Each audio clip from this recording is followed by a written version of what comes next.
শুরু হয়েছে Bangladesh national cricket league NCL. National cricket league NCL টি-20 2024 থেকে 25 পরিবর্তন হয়েছে পয়েন্ট টেবিলে। তো বন্ধুরা, আজকের ভিডিওতেই আলোচনা করব পয়েন্ট টেবিল সম্পর্কে। গ্রুপ পর্বের 1 নম্বরে রয়েছে রংপুর ডিভিশন। ইতিমধ্যেই 8টি ম্যাচ শেষ হয়েছে। 8টি ম্যাচ শেষে পয়েন্ট টেবিলের রদবদল হয়েছে।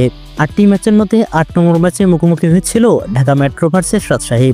ঢাকা মেট্রো আগে ব্যাট করে 19 ওভার 5 বলে ব্যাট করে রান করে 162 রান।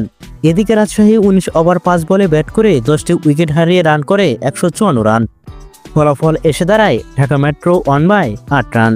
তো চলুন বন্ধুরা, দেখে নেওয়া যাক ন্যাশনাল ক্রিকেট লিগের পয়েন্ট টেবিল। ন্যাশনাল ক্রিকেট লিগের পয়েন্ট টেবিলের 1 নম্বরে রয়েছে রংপুর ডিভিশন। তারা ম্যাচ খেলেছেন দুইটিতেই জয়। তাদের রিকোয়েড রান রেট হচ্ছেন 1.297। পয়েন্ট টেবিলের 3 নম্বরে রয়েছে ঢাকা মেট্রো। তারাও 2টি ম্যাচ খেলেছে, 2টিতেই জয়। তাদের পয়েন্ট হচ্ছে 4 পয়েন্ট। তাদের কারেন্ট রিকোয়েড রান রেট হচ্ছে 0.975। পয়েন্ট টেবিলের 3 নম্বরে রয়েছে রাজশাহী ডিভিশন। তারা ম্যাচ খেলেছেন 2টি, 1টিতে জয় এবং 1টিতে পরাজয়। তাদেরও পয়েন্ট হচ্ছে 2 পয়েন্ট। তাদের কারেন্ট রান রেট হচ্ছে 3.911। এনসিএলের পয়েন্ট টেবিলের 4 নম্বরে রয়েছে চট্টগ্রাম ডিভিশন। তারা ম্যাচ খেলেছেন 2টি, 1টিতে জয় এবং 1টিতেই পরাজয়। তাদের পয়েন্ট হচ্ছে 2 পয়েন্ট। তাদের কারেন্ট রিকোয়েড রান রেট হচ্ছে -0.473। পয়েন্ট টেবিলের 5 নম্বরে রয়েছে ঢাকা ডিভিশন। তারা ম্যাচ খেলেছেন 2টি, 1টিতে জয়, 1টিতেই পরাজয়। তাদের পয়েন্ট হচ্ছে 2 পয়েন্ট। তাদের কারেন্ট রিকোয়েড রান রেট হচ্ছে -0.514।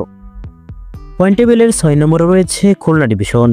তারা ম্যাচ খেলেছেন 2টি, 1টিতে জয়, 1টিতেই পরাজয়। তাদেরও পয়েন্ট হচ্ছে 2 পয়েন্ট। তাদের কারেন্ট রান রেট হচ্ছে -4.098। পয়েন্ট টেবিলের 7 নম্বরে রয়েছে সিলেট ডিভিশন। তারা ম্যাচ খেলেছেন 2টি, 2টিতেই পরাজয়। তাদের পয়েন্ট হচ্ছে 0 পয়েন্ট। তাদের কারেন্ট রান রেট হচ্ছে -0.400। পয়েন্ট টেবিলের 8 নম্বরে অবস্থান করছে বরিশাল ডিভিশন। তারা ম্যাচ খেলেছেন 2টি, 2টিতেই পরাজয়। তাদের পয়েন্ট হচ্ছে 0 পয়েন্ট। তাদের কারেন্ট রান রেট হচ্ছে -0.800। তো বন্ধুরা, পয়েন্ট টেবিল এবং খেলাধুলার সকল আপডেট পেতে আমাদের চ্যানেলটি সাবস্ক্রাইব করবেন।